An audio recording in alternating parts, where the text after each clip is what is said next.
इसलिए ब्राह्मण मेरा कहा मानो और भगवान का भजन करो। ब्राह्मण ने कहा महाराज आपको पुत्र नहीं है तो क्या सोच रहे हैं कि किसी को पुत्र ही ना हो? हमें तो बेटा चाहिए, क्योंकि पुत्र ही पिता को सद्गति प्रदान करता है। पुत्र तारने वाला होता है पिता को, पितामहों को।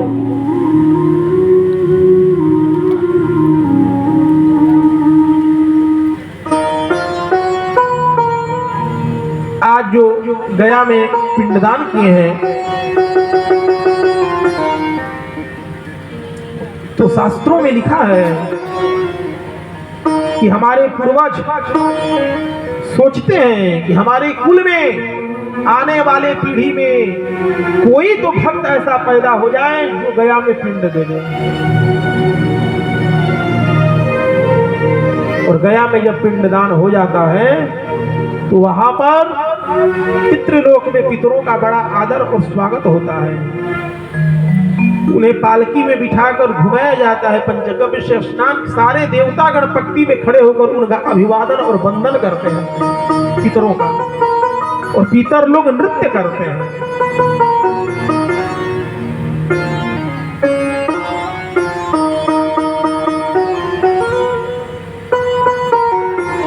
और जो गया में पिंडदान नहीं करते हैं, पितर लोग जब रुष्ट हो जाते हैं तो शास्त्रों में भी लिखा है तस्य रक्तम पिबन्ति ते।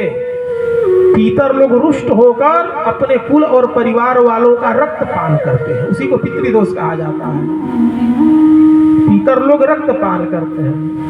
सारे लोग में घर में रोग व्याधि, कमाइए 10,000 लग रहा है, 20,000 50,000 का ऊपर से कर्जा, 30,000 का सूद चल रहा है, सब जोड़कर 1.5 लाख घाटा में। ये पितृदोष। लेकिन आदमी को लाख समझा लीजिए, पर मूर्ख हृदय न चेत जौ गुरु मिलई बिरंजिसम। ब्रह्मा भी नहीं समझा सकते, फिर कौन समझाएगा उस मूर्ख व्यक्ति को? पितरों को जल और तर्पण तो हर मनुष्य को करना चाहिए। इस पितृपक्ष में जो श्राद्ध चल, वैसे तो तर्पण का विधान प्रतिदिन है, जीवन पर्यंत प्रतिदिन। ऐसा नहीं कि गया में तो लोग बैठाकर पिंड पार कर पिंड छुड़ा रहे हैं। लेकिन गया में शास्त्रों का आदेश है कि गया में पिंड दान करने के बाद भी तर्पण और जल देना चाहिए पितृपक्ष में।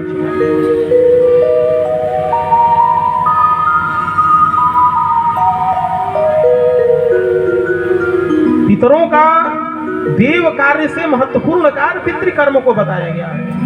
देव कार्य में यदि विधि की कमी रह गई, देवता लोग रुष्ट नहीं होते हैं, पर यदि पितृ कार्य में विधि की कमी रह गई तो पितृ नाराज होते हैं। देव कार्य में पंडित जी लिस्ट लिखवा दिए, 5 चीज नहीं आया उसमें से तो देवता रुष्ट नहीं होंगे। और पितृ कार्य में पंडित जी लिस्ट लिखवाए, एक सामान छूट गया तो पितृ रुष्ट होंगे। पितृ कार्य देव कार्यों से महत्वपूर्ण माना गया है पितृ कार्य को।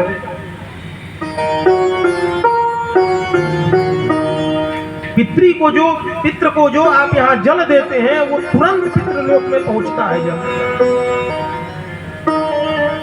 जैसे देवता को आप नैवेद्य अर्पण करते हैं, देवताओं को पहुंचता है, देवता भोग लगाते हैं, उसी तरह पितृ भोग लगाते हैं। कारण पद्म पुराण में ब्रह्मा जी ने भगवान से पूछा कि हे भगवान, हे प्रभु, आपके भक्त जो नैवेद्य थाली अर्पण करते हैं, पुआ मिष्ठान, तो जैसे मंदिर में थाली गई, पंडित जी ने घंटी बजाकर पर्दा लगाकर भोग लगाया, तुलसी दल डाली, और फिर जैसे ही थाली आया तो 4 पूड़ी का भोग लगाया तो उसको 4 ही पूड़ी निकल कर आता है। तो आप तो खाते नहीं हैं, तो फिर भोग लगता कैसे है? तो भगवान ने कहा, तो वहां ब्रह्मा जी से कहा है, बड़ा बढ़िया प्रसंग है वहां पद्म पुराण में।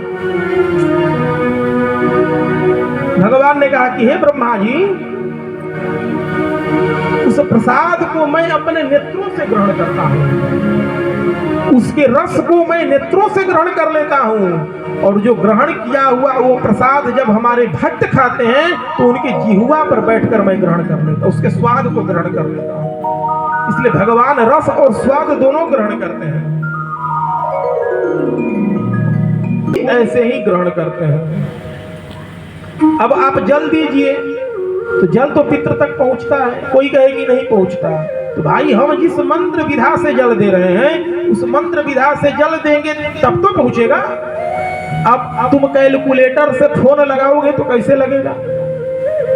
तो जिसमें जिस विधा का नियम ही नहीं है वो नियम कैसे पता चलेगा? तो जो वेदादि शास्त्रों ने जो नियम बनाया उस पद्धति के अनुकूल उससे प्रमाणित होकर जब आप कार्य करेंगे तो पहुंचेगा।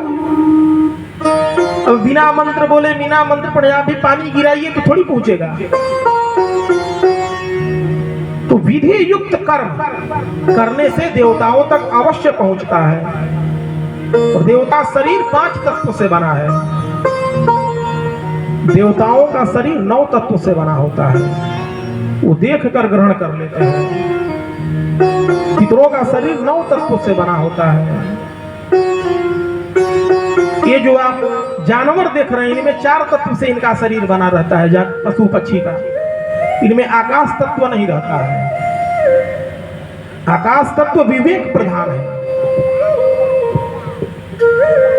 अब कोई कहे कि तब आप अनाज क्यों खाते हैं? अनाज 1 तत्व से बना रहता है, पृथ्वी तत्व। इसलिए इनको काट देने में पौधा इत्यादि धान गो जौ को कोई दोष पाप नहीं पड़ता, ये वैज्ञानिक नियम है, कोई दोष नहीं पड़ता है। लेकिन मनुष्य 5 तत्व से। तो पंडित जी ने कहा कि पुत्र तो पितृ का तर्पण करने वाला होता है, पितृ को